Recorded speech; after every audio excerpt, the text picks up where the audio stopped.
Samajwadi party के राष्ट्रीय अध्यक्ष अखिलेश यादव गाजीपुर के मुख्तार अंसारी के पैतृक गांव पहुंचे। पूर्व मुख्यमंत्री ने मुख्तार अंसारी के परिवार से मिलकर किया दुख व्यक्त। खबर गाजीपुर जिले से, जहां आज दिन रविवार को समाजवादी पार्टी के राष्ट्रीय अध्यक्ष अखिलेश यादव ने मुख्तार अंसारी के पैतृक आवास मोहम्मदाबाद पहुंचे। इस दौरान उन्होंने मुख्तार अंसारी के परिजन से मिलकर शोक संवेदना व्यक्त की।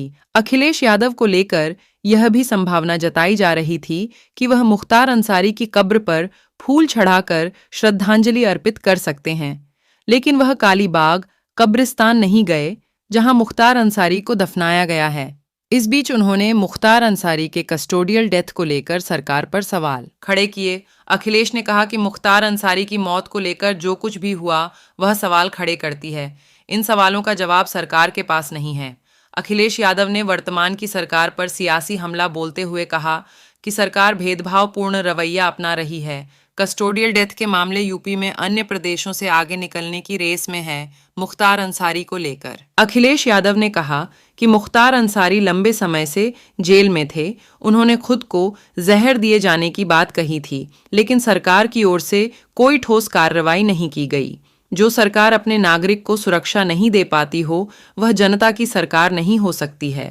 मीडिया के पूछे सवाल का जवाब में अखिलेश यादव ने कहा कि सुप्रीम कोर्ट के सिटिंग जज की अगुवाई में अगर जांच होगी तभी मुख्तार अंसारी के मौत के मामले में सच्चाई सामने आ पाएगी। वहीं मीडिया की ओर से पूछे जाने पर एक सवाल का जवाब में अखिलेश ने कहा कि प्रदेश सरकार पर उन्हें भरोसा नहीं है। मीडिया ने मुख्तार अंसारी की पत्नी अफशा अंसारी को लेकर भी सवाल किया। अखिलेश यादव ने कहा कि ऐसे निर्णय लिए जाना चाहिए जिससे न्याय व्यवस्था में लोगों के भरोसा और मजबूत हो। बाइट अखिलेश यादव, समाजवादी पार्टी के राष्ट्रीय अध्यक्ष। मुख्तार अंसारी को किससे किससे मुलाकात हुई? मैं परिवार के सभी सदस्यों से मिला हूँ और परिवार के इस दुख में मैं शामिल होने आया हूँ। इस दुख की घड़ी में उनके साथ उनका दुख बांटने मैं परिवार के सदस्यों से मिला हूँ। सदस्यों ने कुछ शिकायत भी की। जहाँ तक परिवार से जो बातचीत हुई है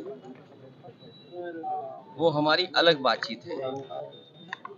आम मीडिया के लोग हैं, हर चीज को समझते हैं। राजनीतिक लोग अपनी तरीके से डिफाइन करते हैं चीजों को, लेकिन जो कुछ हुआ है वो सवाल खड़ा करता है सरकार के ऊपर।